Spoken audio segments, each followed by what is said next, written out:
Bonjour. Comme nous vous l'avions indiqué dans le bulletin municipal de janvier 2021, la municipalité met en place un adressage normé sur la commune de Fay.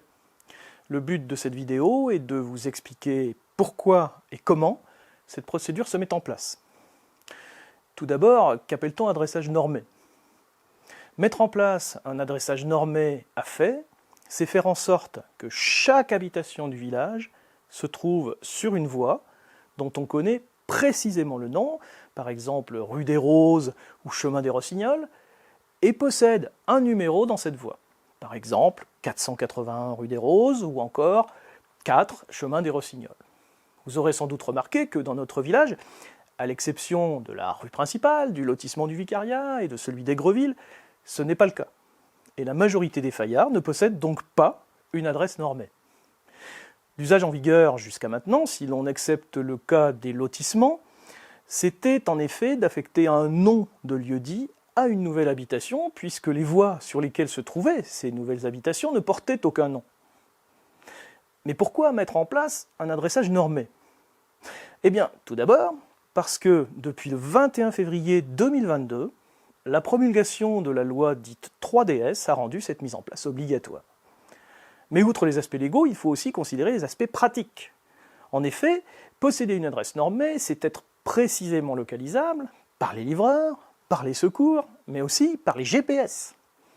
Alors vous allez me dire, mais pourquoi le fait d'avoir une adresse normée va faciliter le travail des GPS?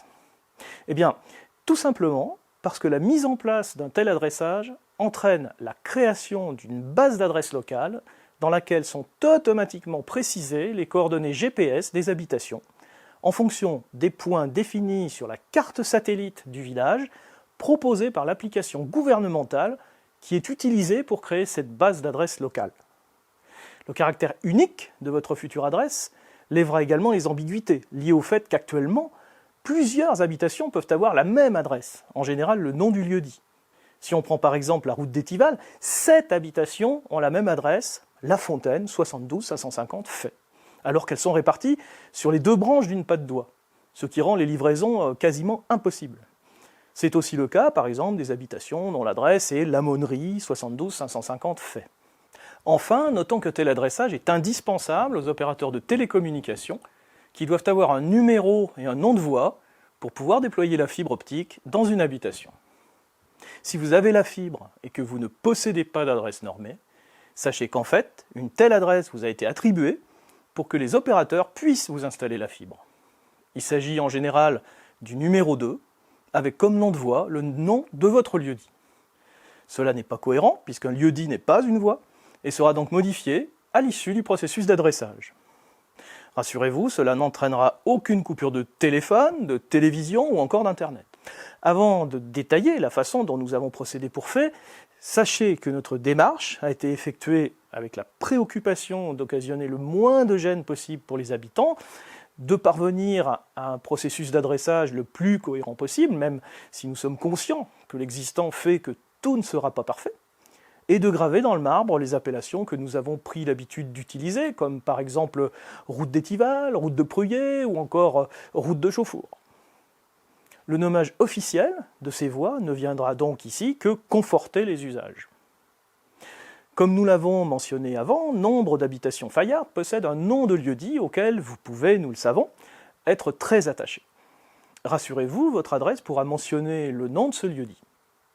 Ainsi, si monsieur et madame Dupont habitent actuellement le Vieux Moulin, 72 550 Fay, et que leur adresse actuelle devient 481 rue des Roses, ils pourront toujours intercaler de manière facultative le nom de leur lieu-dit, le Vieux Moulin, entre la ligne comportant numéro et nom de voie et la ligne comportant code postal et commune. La première étape de l'adressage a donc été de nommer les voies. 2 exceptions mises à part, j'y reviendrai plus tard, nous avons conservé le nom des voies qui étaient déjà nommées. Cela est le cas pour la rue principale et pour les voies des lotissements du Vicariat et d'Aigreville. Les chemins, qu'ils soient communaux ou privés, porteront dans la grande majorité des cas le nom de la dernière habitation située en bord de ceux-ci, ou plus rarement d'une habitation dont le poids historique est important, comme par exemple les Iards, que l'on retrouve mentionné sur le cadastre de 1809, et qui donnera donc naissance au chemin des Iards. Les routes, que nous pouvons définir comme des voies de grande longueur, qui peuvent commencer à l'intérieur de l'agglomération, c'est-à-dire entre les panneaux d'entrée et de sortie de fait, ont été nommées du nom du village vers lequel elles mènent. Par exemple, route de Pruyé, route de Trangé, route de Chauffour, etc. Ou selon l'usage en cours actuellement pour la route du Bon-Dieu-Noir. Ou encore, selon des considérations historico-géographiques, pour la route du Broussin et la route des Vallées. Les chemins et les routes constituant l'essentiel des voies non encore nommées, de fait. Je ne détaillerai pas le reste que nous verrons par la suite dans notre tour virtuel de fait. Après avoir nommé les voies, il nous a fallu affecter à chaque habitation un numéro dans cette voie. Pour cela, deux systèmes de numérotation existent. Le système de numérotation continue et le système de numérotation métrique. Je vais rapidement vous présenter ces deux systèmes. Le système de numérotation continue est celui qui nous est le plus familier. Il y a des numéros pairs d'un côté de la voie et des numéros impairs de l'autre côté.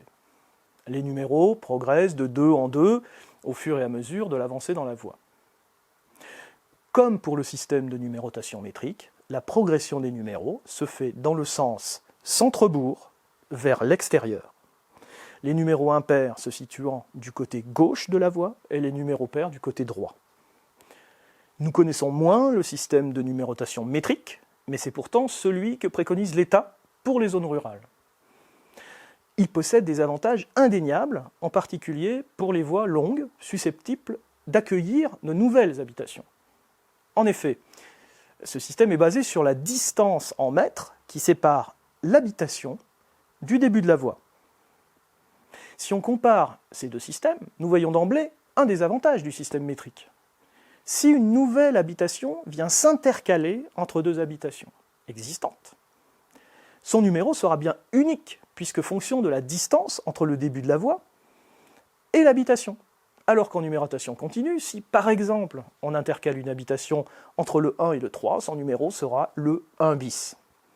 Un autre avantage du système métrique réside dans le fait que lorsque vous arrivez au début de la voie, si vous devez vous rendre au numéro 3155, vous savez à l'avance qu'il vous reste 3 km 155 pour arriver à votre destination, ce qui peut être vital pour les services de secours.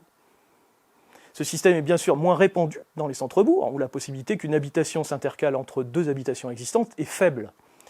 À fait, nous avons donc choisi d'utiliser ce système sur les tronçons longs, c'est-à-dire les routes et les chemins communaux, qui se trouvent majoritairement hors agglomération. À présent, je vous propose de me suivre dans un tour virtuel de notre commune pour découvrir la nouvelle appellation de votre voie.